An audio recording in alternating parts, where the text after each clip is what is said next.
નમસ્કાર મિત્રો, મારી પીઆર ગુજરાતી ચેનલમાં તમારું સ્વાગત છે।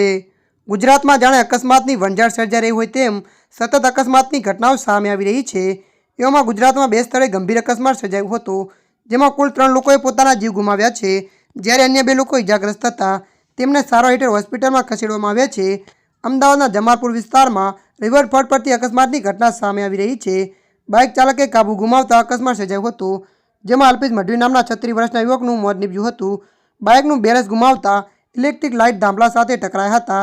બાઇક પાછળ બેઠેલા પ્રકાશ પરમાર નામના વ્યક્તિને ઇજાઓ થઈ હતી। ઇજાગ્રસ્ત વ્યક્તિને વધુ સારવાર અર્થે હોસ્પિટલ ખસેડવામાં આવ્યા હતા।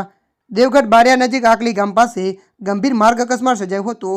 તગારા વેચી પરત ફરી રહેલી મોટરસાયકલને રેતી ભરેલા ટાટા ડમ્પરે ટક્કર મારી કચડી નાખ્યો હતો, જેમાં 30 વર્ષીય નંદનાથ કાલુનાથ જોગી અને 18 વર્ષીય પાર્વતી કાનાનાથ જોગીનું ઘટના સ્થળે જ કરુણ મોત નીપજ્યું હતું। ત્યારે મિત્રો, હાલ માટે આટલું। મળીશું નવી અપડેટ સાથે। જો તમને અમારો વિડીયો પસંદ આવે, લાઇક, શેર અને સબસ્ક્રાઈબ કરી નાખજો। ધન્યવાદ।